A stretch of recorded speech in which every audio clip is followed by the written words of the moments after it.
Assalamualaikum warahmatullahi wabarakatuh.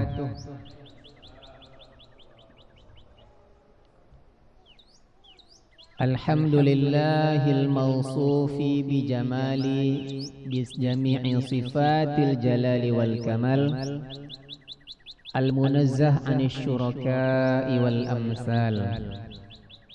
Ashhadu an la ilaha illallah wahdahu la syarika lah, wa ashhadu anna Muhammadan abduhu wa rasuluh la nabiyya ba'dah.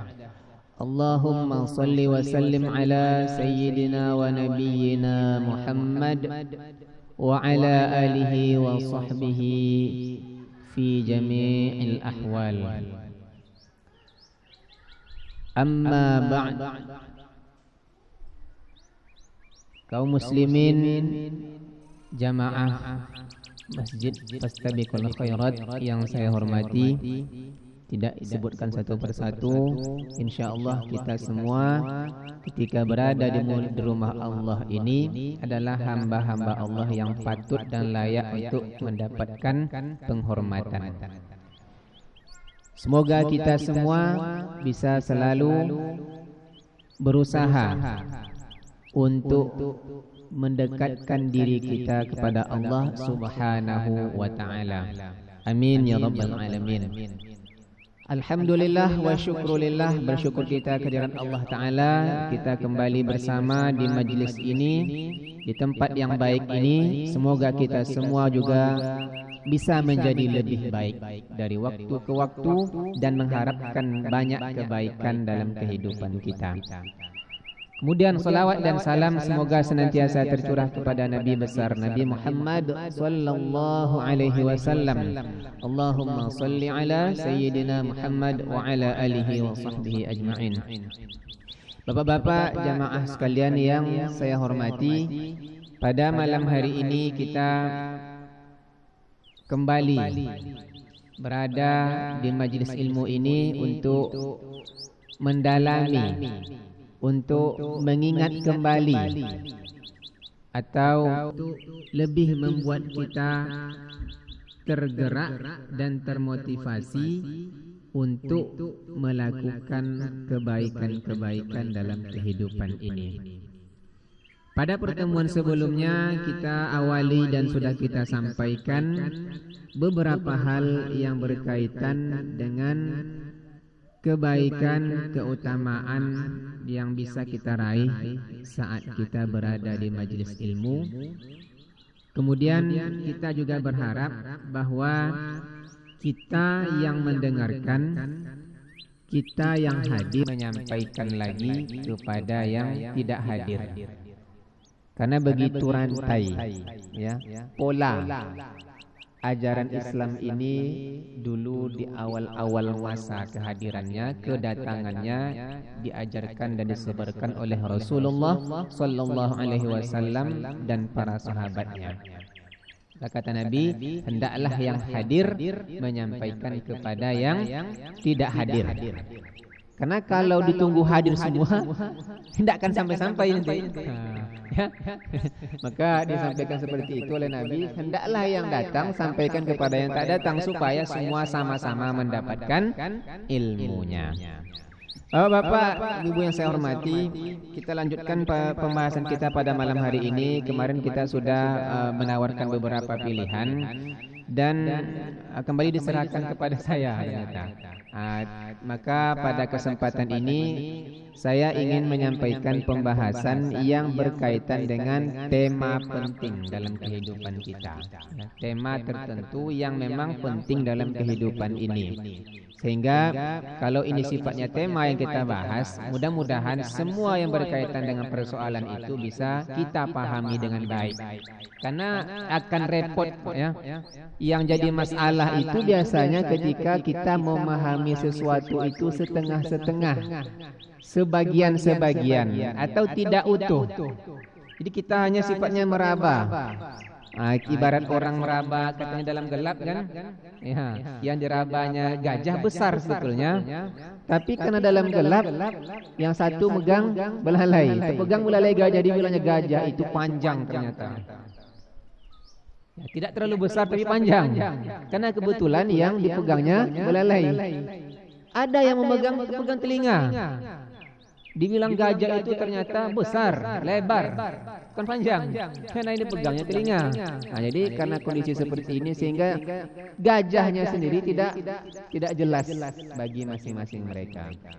Nah, oleh karena itu kita berharap mempelajari agama ini memang dari tema-tema tertentu supaya bisa kita pahami secara utuh sehingga tidak muncul kekeliruan atau kesalahpahaman dalam memahami ajaran agama kita sendiri. Kaum muslimin dan kaum muslimat yang dirahmati Allah, tema yang perlu memang harus betul-betul kita dalami adalah tema yang berkaitan dengan pegangan hidup kita. Pegangan hidup itu ini yang dalam bahasa atau dalam istilah agamanya yang populer itu disebut dengan istilah akidah. Akidah. Akidah itu adalah salah satu dari cabang-cabang ajaran Islam. Jadi kalau kita lihat dari sekian banyak ajaran Islam itu ada pengelompokan secara umum. Ya, yang pertama berkaitan dengan masalah akidah. Yang kedua berkaitan dengan masalah ibadah. Ya.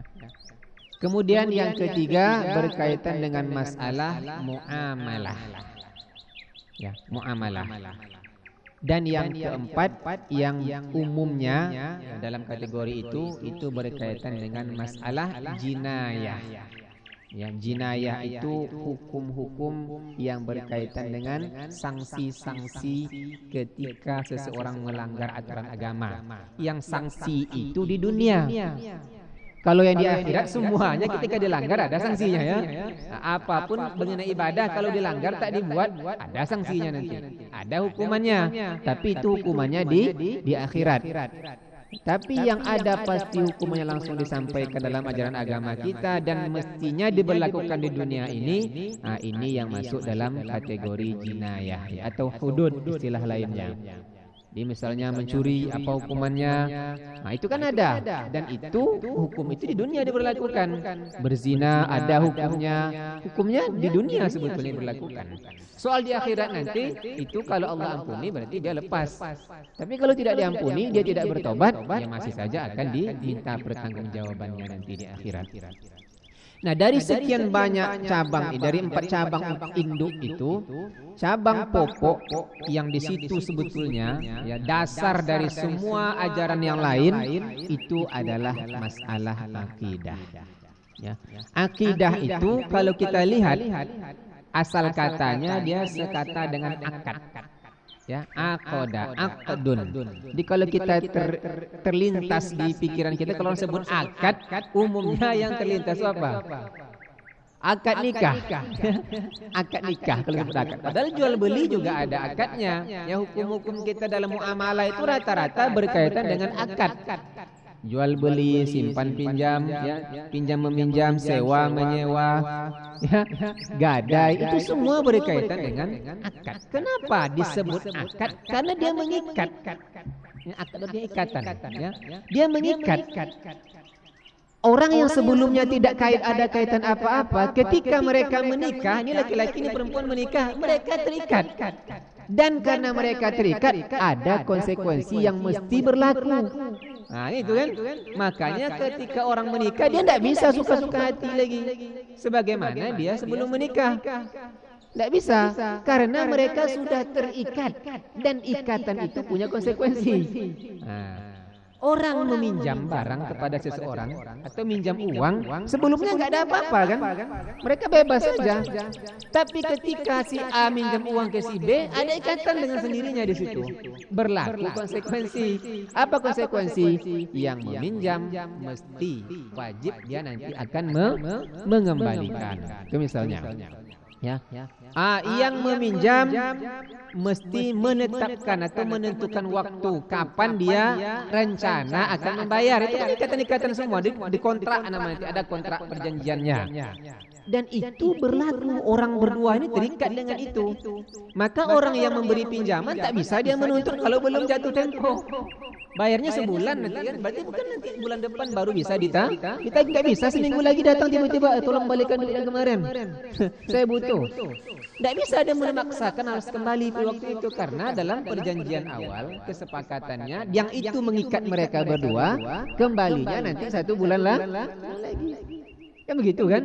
Kecuali orang yang meminjam memang sudah punya duit, dia rela, oh sudahlah daripada nunggu sebulan sekarang dia saya lunasi, itu lain cerita. Tetapi orang yang memberi pinjaman dia tidak berhak untuk menuntut pada waktu itu, karena mereka sudah terikat dengan satu perjanjian di awal. Itu disebut akad. Ya, jadi akad ini secara sederhana maknanya sesuatu yang membuat kita terikat. Ya, terikat. Dan karena terikat maka berlaku sekian banyak konsekuensi. Nah, dari kata itulah terambil istilah akidah. Apa akidah itu? Diberikan definisi oleh para ulama menurut istilahnya al-hukmu, ya. Jadi ternyata akidah itu satu hukum. Allahumma shalli ala Muhammad. Masih jelas suaranya ya?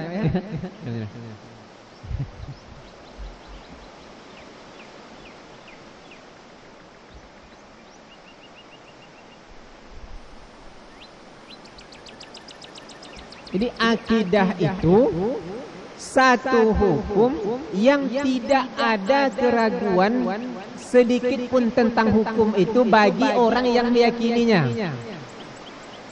Ya, satu hukum, satu ketetapan tentang satu masalah yang orang yang meyakininya tidak ada sedikit pun keraguan lagi. Itu baru sebut akidah. Tapi kalau misalnya ada satu hukum diketahui oleh seseorang, dia masih belum yakin sepenuh hati, belum jadi akidah bagi dia. Ya, belum jadi akidah. Masih sebatas hukum saja. Di ketika satu ketentuan apapun itu diyakini oleh seseorang dalam hatinya tanpa ada keraguan sedikit pun, maka sesuatu itu menjadi akidah bagi dia. Ya, maka banyak dalam kehidupan ini hukum-hukum yang menjadi keyakinan kita, ketentuan-ketentuan yang kita yakini dalam hati kita. Ya, termasuklah yang berkaitan dengan hukum-hukum alam ini. Di alam ini kan banyak hukum. Ya, banyak hukum alam ini kan. Termasuk misalnya air ini benda cair. Meja kayu ini benda padat. Ini kita yakin ini kan. Dan kita tidak ragu sama sekali. Ya, tidak ragu sama sekali. Kenapa? Karena memang kenyataannya ini barangnya seperti itu. Kita ditipu orang, ada orang mengatakan enggak, kayu itu benda cair, dia bisa menguap. Tidak percaya kita itu, malah kita tidak bisa terima. Kenapa? Karena sudah kokoh dalam hati kita bahwa dari kayu, dari apa namanya ini, dari stainless, dari triplek, dari segala macam itu benda padat, bukan benda cair. Itu sebetulnya akidah namanya. Karena menjadi keyakinan kita terhadap satu hal. Dan kita tidak goyang. Ya. Mau dirayu-rayu sama orang pun kita tidak akan goyang itu. Karena kita sudah kuat tertanam di hati kita. Maka apapun ajaran agama ini sesungguhnya berkaitan dengan akidah kalau begitu jadinya. Karena kalau hanya sekedar tahu kita, banyak orang tahu. Tapi kadang ada orang dia hanya tahu saja, tapi tak meyakini. Itu masalah itu. Atau meyakini tapi tidak 100%. Tidak sepenuh hati. Masih ragu-ragu, masih ada sedikit ragunya itu. Maka dia tak jadi akidah bagi dia. Padahal sesungguhnya kalau kita kaji secara umum ajaran agama ini memang berkaitan dengan akidah ya. Karena kalau tidak kita yakini, tidak akan ada apa-apanya bagi diri kita. Ya. Kita datang ke masjid ini dan melakukan sholat, itu karena akidah kita betul di situ. Ya, apa akidah kita pada masalah sholat itu? Kita betul-betul yakin sepenuh hati, tidak ada ragu bahwa sholat itu kewajiban bagi kita. Itu keyakinan kita. Karena yakinnya kita itu, makanya kita sholat. Itu sederhananya begitu ya. Itu sederhananya begitu. Nah, tetapi dalam dalam perjalanannya, dalam sejarahnya agama umat ini, masalah akidah itu memang lebih ditekankan, lebih banyak diarahkan pada hal-hal yang sifatnya keyakinan pokok dalam agama kita. Keyakinan pokok, ya. Ini yang kita kenal dalam Islam sebagai rukun iman. Ya, rukun iman. Kenapa? Karena inilah pokoknya. Di sini dasarnya. Kalau yang rukun iman ini belum diyakini betul, goyang semua nanti nilai-nilai Islam yang lain itu. Karena di situ pondasinya. Ya, di situ pondasinya. Apapun yang kita lakukan dalam kehidupan ini berkaitan dengan ibadah, berkaitan dengan muamalah, berkaitan dengan jinayah, berkaitan dengan akhlak, itu semua dibangun di atas iman. Pondasinya di situ. Nah, kalau imannya tidak kuat, yang lain itu kan goyang, karena itu pondasi, bangunan. Kalau pondasinya tidak kuat, bahannya tidak berkualitas, ya, terus cara membangun awalnya juga tidak bagus, maka apapun yang di atasnya itu akan bermasalah. Diprediksi akan banyak membuat masalah, akan banyak menimbulkan masalah. Karena dia berada pada pondasi yang tidak kokoh. Maka pondasi ini yang betul-betul harus kita perhatikan terlebih dahulu. Maka Nabi dalam dakwahnya, kita pelajari dalam sirah Nabawiyah itu lebih kurang 13 tahun, ya. 13 tahun di Makkah itu membangun pondasi sungguhnya. Coba bayangkan ya, Nabi selama masa beliau diutus dari umur 40 sampai beliau wafat itu lebih kurang 63 tahun. 63 tahun, 13 tahun berada di Mekah, 10 tahun beliau berada di Madinah setelah hijrah.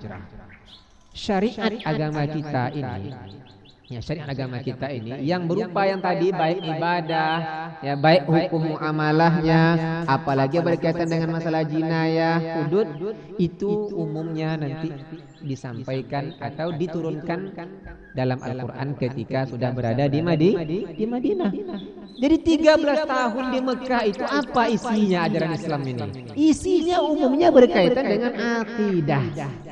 Maka kalau kita lihat Al-Quran sekarang yang ada di hadapan bersama kita ini, 30 juz, 114 surat, 6.000 lebih ayat, dengan banyak versi. Ada yang melakukan 6.200, ada yang 6.600, karena nanti cara penghitungannya ada perbedaan.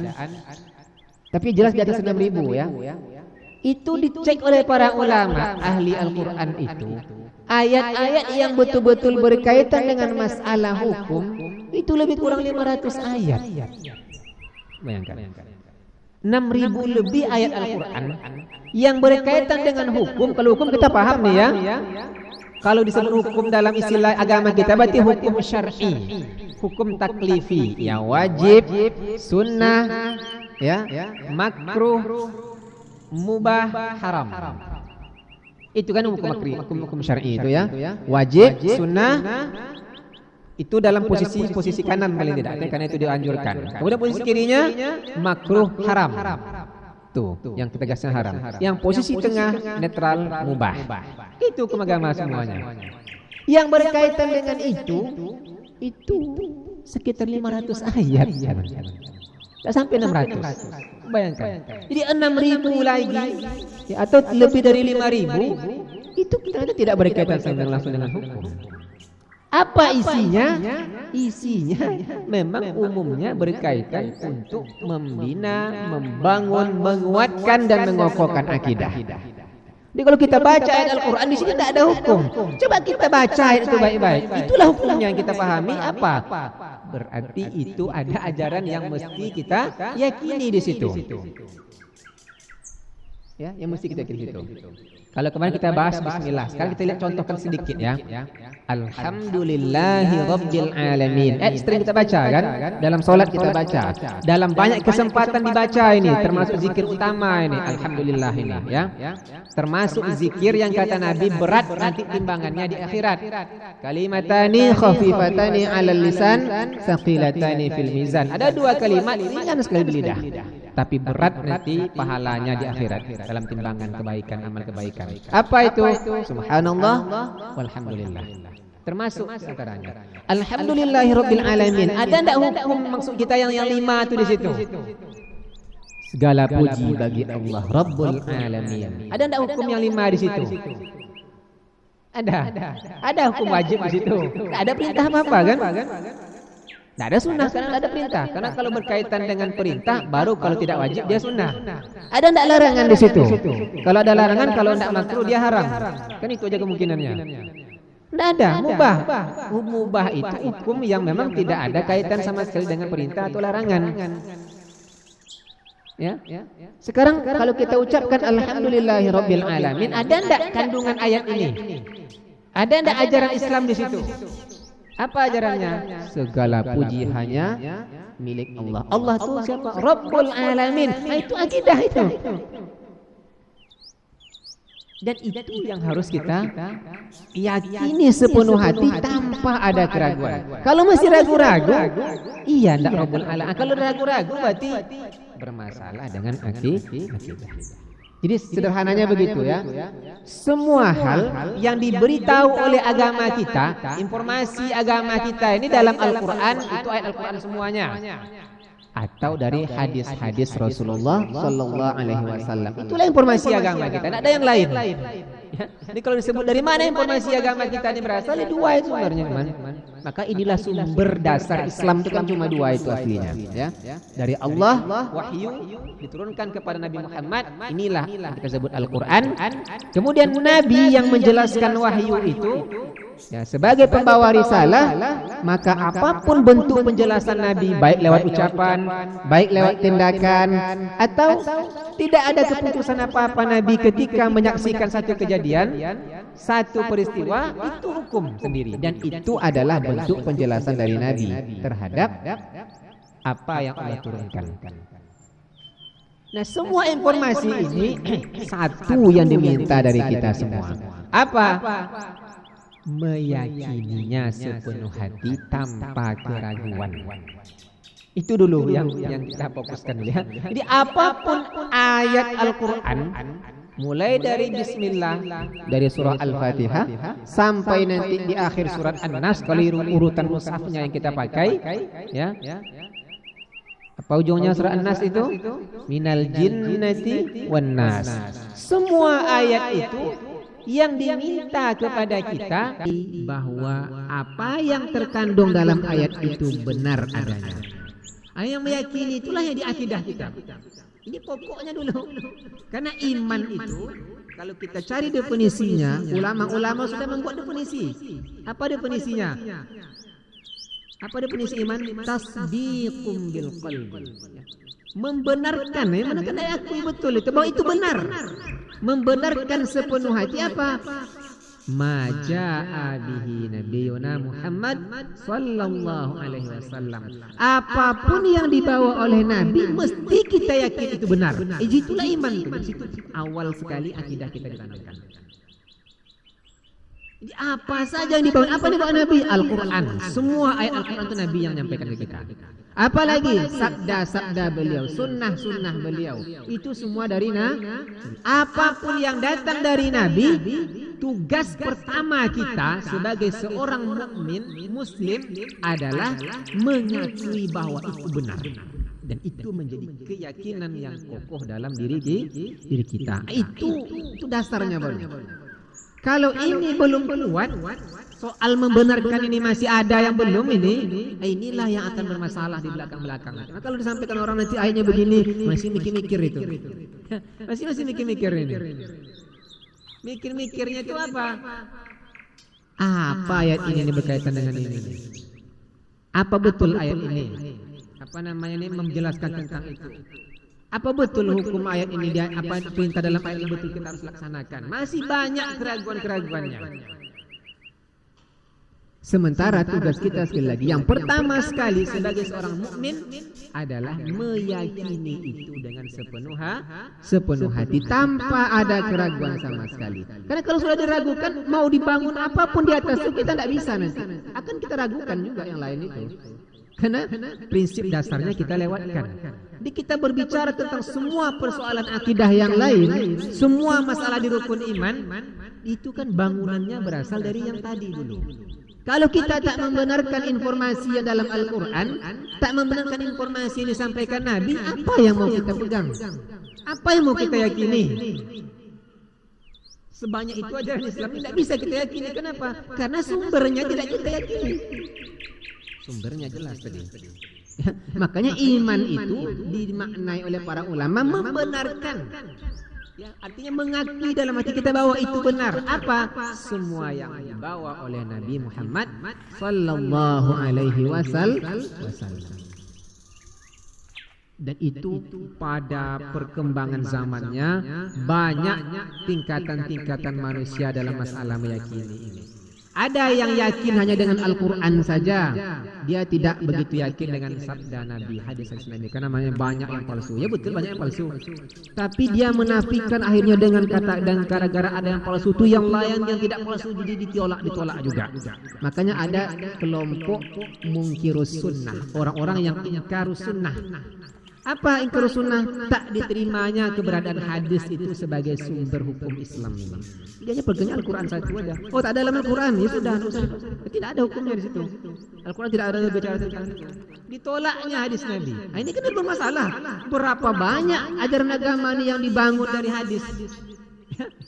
Ini kalau ditolak kan habis ceritanya itu. Tidak diakui, tidak diterima kebenarannya itu dari Nabi. Tidak bisa kita sholat. Karena cara sholat itu nggak ada dalam Al-Quran. Kita cek dari 6.000 lebih. Cobalah cari tata cara sholat di situ. Pakai takbir, angkat tangan, pakai ruku, pakai sujud. Coba cari, ada enggak? Satu ayat pun tidak akan ada yang berbicara itu. Ya ada cuma perintah sholat. Banyak itu perintah sholat. Ya, keutamaannya banyak. Siksaan, ancaman bagi orang tak sholat banyak. Tapi tata cara sholatnya tidak ada. Nah, kalau tidak diterima hadisnya dari mana? Makanya itu pengaruh jadinya. Ketika dalam keyakinannya hadis itu tak benar, tak bisa diterima, maka rusak banyak ajaran agama yang lain. Ya, makanya Bapak Ibu sekalian, di sini kuncinya dulu. Kita harus tegaskan ini dulu. Kalau kita ingin betul-betul menjalankan ajaran agama ini sebagaimana mestinya, maka landasan awal ini betul-betul harus kuat. Apa?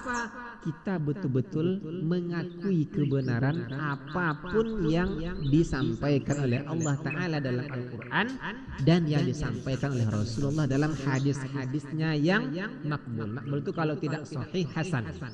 Status hadisnya yang minimal hasan, itu hadis makbul, artinya diterima keberadaannya dan diakui sebagai sumber hukum. Kalau hadisnya dhaif, hadisnya maudhu', itu betul tidak kita terima, kita tolak, itu betul memang, karena memang barangnya ini sendiri meragukan. Tapi ketika jelas hadisnya sahih atau hadisnya hasan, maka tugas kita hanya tadi kita yakini itu tidak itu benar. Kalau benar berarti apa yang terkandung di dalamnya ini menjadi ketentuan bagi kita. Jadi akidah ini yang kita bangun di situ. Artinya yang kita yakini sepenuh hati membuat kita terikat dengan konsekuensi-konsekuensinya. Ini yang pertama kita tanamkan dulu, imannya. Jadi iman itu istilah yang juga berkaitan dengan akidah. Kalau dulu istilah akidah itu tidak dikenal. Ya, di zaman-zaman awal, generasi awal Islam itu tidak dikenal istilah langsung akidah itu, tapi istilah iman, istilah tauhid itu banyak. Tapi semuanya berkaitan. Makanya definisi iman itu juga dibuat oleh para ulama. Ya, iman itu tadi mengakui, membenarkan sepenuh hati apa saja yang dibawa oleh Nabi. Nah, itu berkaitan, itulah akidah sesungguhnya. Karena kita meyakini itu sepenuh hati, membenarkan itu, maka kita terikat dengan konsekuensi-konsekuensi yang ada di situ. Apa konsekuensinya? Semua yang ada dalam Al-Quran, semua yang datang dari Nabi berupa hadis yang makbul, sahih atau hasan, maka itu mesti kita jadikan pedoman. Nah, itu konsekuensinya tuh. Itulah ikatan kita di situ. Tidak bisa kita tolak. Ya, tidak bisa kita tolak. Disitulah kita terikat dan disitulah kita mengikatkan diri kita. Ya, konsekuensi berlaku. Nah, kalau ini masih goyang, kalau ini masih ada keraguan-keraguan, maka ini dulu yang kita benahi. Kita bercerita panjang lebar yang lain nanti sulit untuk nyambung, sulit untuk bisa diterima, apalagi dijalankan. Kenapa? Karena pondasinya masih goyang. Pondasinya masih goyang. Nanti disampaikan hadis Nabi berbicara tentang ini begini bunyinya. Ada pikir-pikir kayaknya kurang cocok ini. Nah, ini kan kurang pikirnya jadi akhirnya ini tolak. Sementara kalau betul akidahnya tidak mungkin ditolak. Tidak mungkin ditolak. Karena akidahnya sudah membuat konsekuensi bahwa itu harus diterima dengan sepenuh hati. Dia harus mengakui bahwa itu benar. Tidak bisa ditolak. Bapak-bapak Ibu yang dirahmati Allah, ini saya kira pengantar awal tentang masalah akidah dan cabang-cabangnya sekali lagi, akidah itu pertama berkaitan dengan masalah yang ada di rukun iman. Jadi semua yang berkaitan dengan rukun iman itu masalah akidah. Ya, maka berkaitanlah dengan Allah, berkaitan dengan malaikat, berkaitan dengan nabi-nabi, berkaitan dengan kitab-kitab suci yang dibawa oleh para nabi, berkaitan dengan masalah hari akhir, berkaitan dia dengan masalah qada dan qadar. Semua di situ nanti. Maka informasi tentang akhirat itu semua masuk di iman bil yaumil akhir. Karena semua yang setelah orang meninggal itu kan urusan kita sekarang itu. Kalau kita tak yakin dengan berita yang dibawa Nabi, ini sampai Al-Quran, kita dari mana tahu? Makanya iman kepada hari akhir itu termasuk iman yang sangat ditekankan. Iman kepada Allah banyak digandingkan dengan iman kepada hari akhir. Karena itu berkaitan dengan persoalan akidah kita. Yang berkaitan dengan masalah akidah. Kalau akidahnya benar, maka yang di dalam rukun iman itu semuanya akan dijalankan. Kemudian akidah berkaitan dengan prinsip-prinsip kehidupan. Prinsip-prinsip kehidupan yang sejalan dengan Al-Quran dan sunnah Nabi. Jadi apapun dalam keseharian kita yang menjadi keyakinan kita, yang menjadi prinsip hidup kita, kalau dia sejalan dengan Al-Quran dan hadis, itu akidahnya betul. Tapi kalau tidak, akidah juga dia. Tapi akidahnya salah. Jadi kita ingat, akidah ketika disebut bukan berarti semua akidah itu betul ya. Semua orang yang meyakini sesuatu dia punya akidah. Tapi soal betul atau tidak akidahnya, kita punya standar. Mana standarnya? Cocokkan dia dengan ayat Al-Quran. Apa kandungan Al-Quran yang berbicara tentang keyakinan itu? Kalau cocok, berarti akidahnya sahih, benar. Cocokkan dia dengan hadis-hadis Nabi yang makbul. Kalau cocok, berarti akidahnya sahih. Tapi kalau tidak, akidahnya batil, akidahnya fasid. Jangan kita kira kalau sebut akidah semuanya benar ya. Belum tentu. Orang yang non-Muslim itu punya akidah dia kan. Oh, jangan salah. Tahan banting mau mati dan membela akidah juga. Tapi akidahnya apa kita yakin benar? Ini soal akidah aja. Tapi belum tentu semua yang diyakini orang itu benar. Maka tugas kita sekarang, apa yang menjadi keyakinan-keyakinan dalam diri kita, yang menjadi pegangan hidup kita selama ini sejak kecil. Jadi prinsip saya seperti ini. Prinsip kita ini jadi akidah berarti bagi kita. Betul atau tidak? Itu pertanyaannya. Kalau betul, tidak apa-apa, lanjut.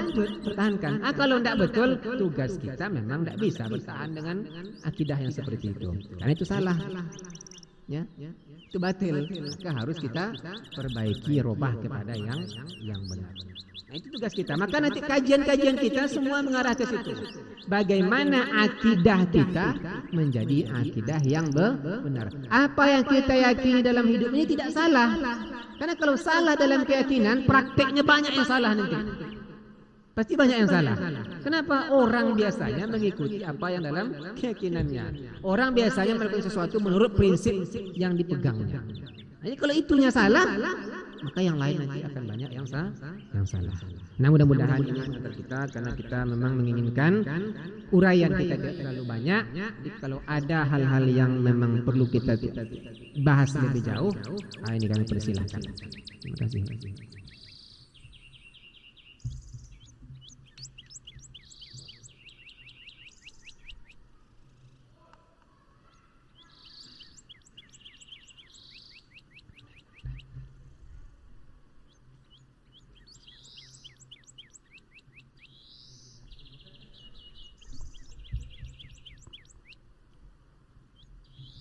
Ada yang mau tanya, Pak?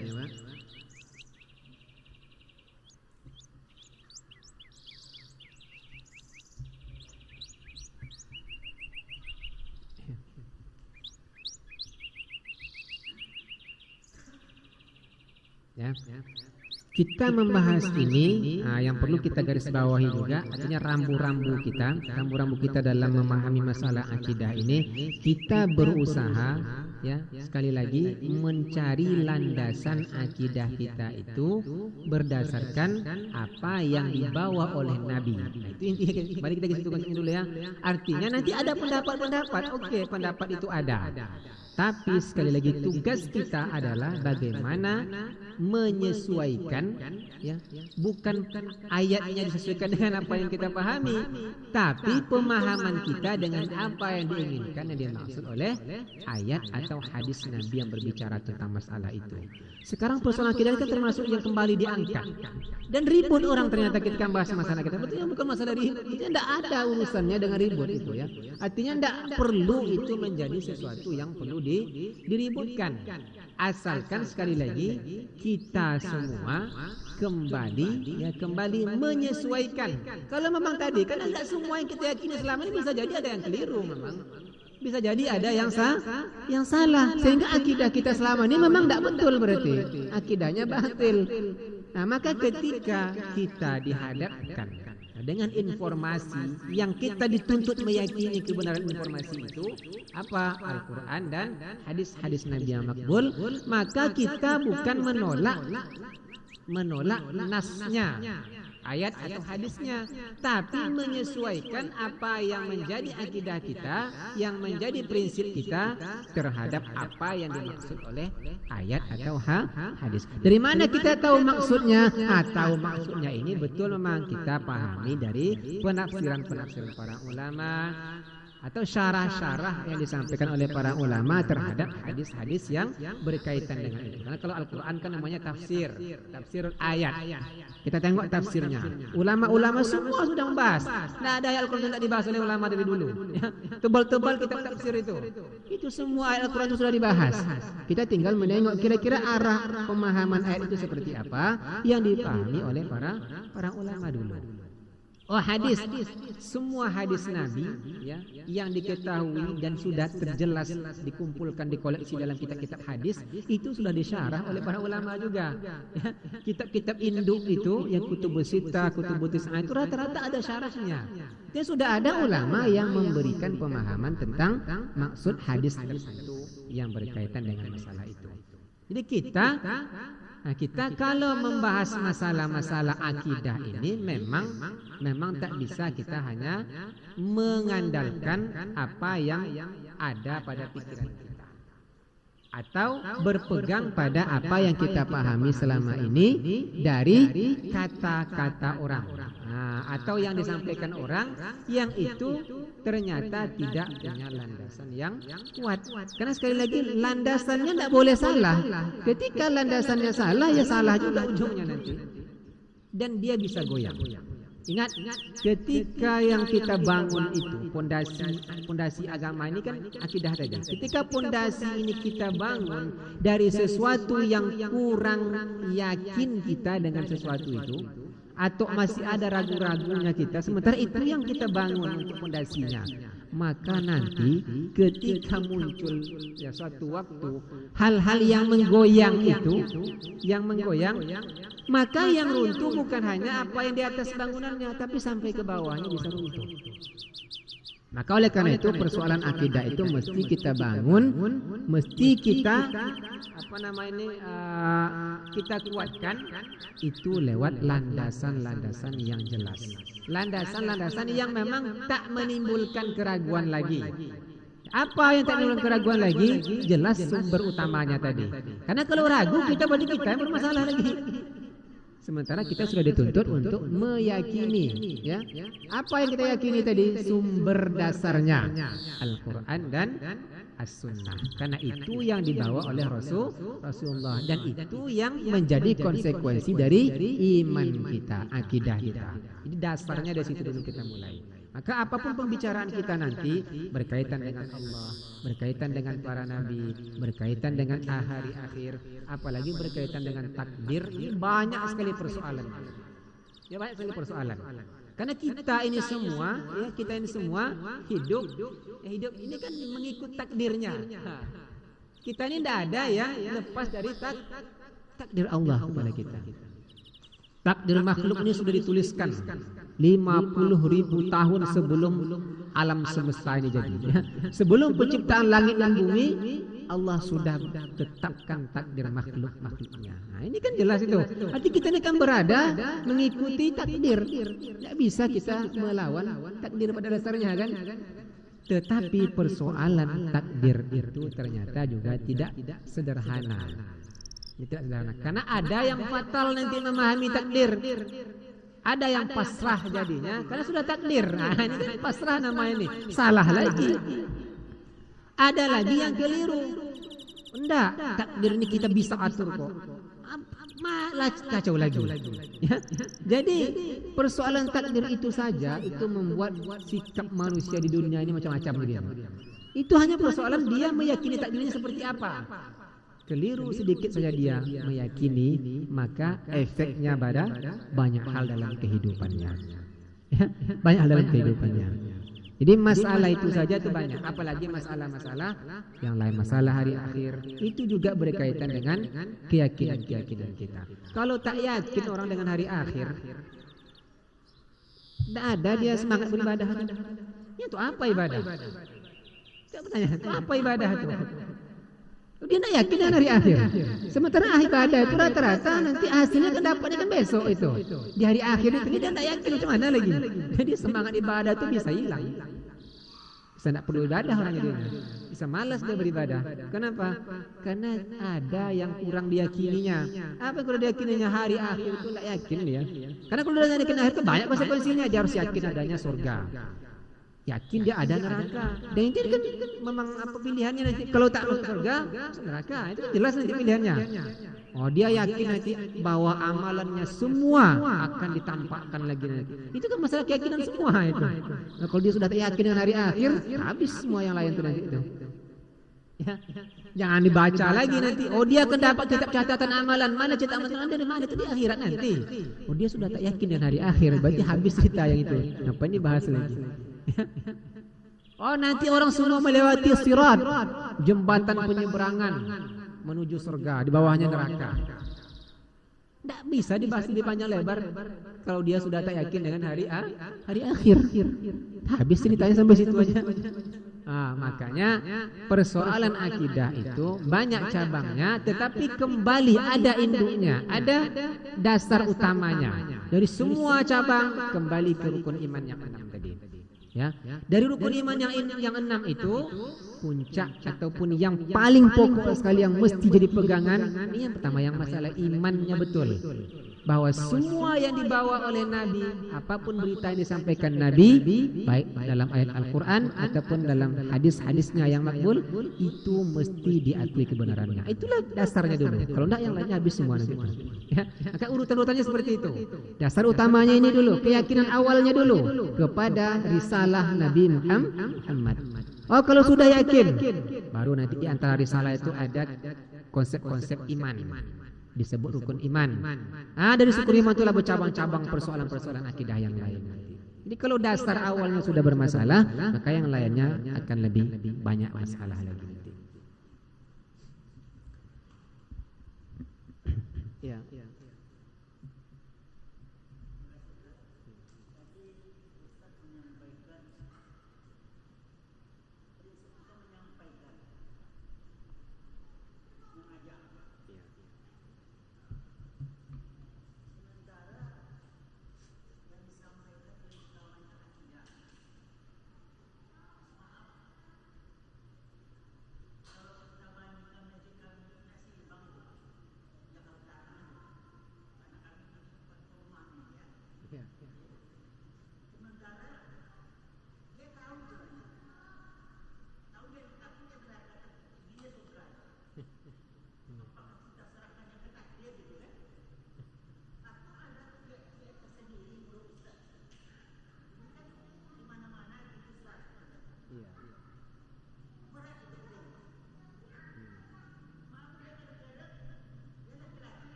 Ya.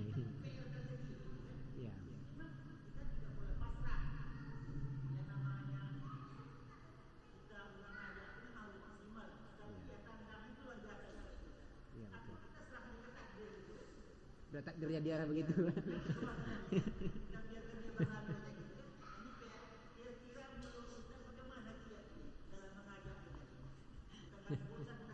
Iya. Ya, ya. Bismillahirrahmanirrahim. Kalau tentang mengajaknya itu urusan kita.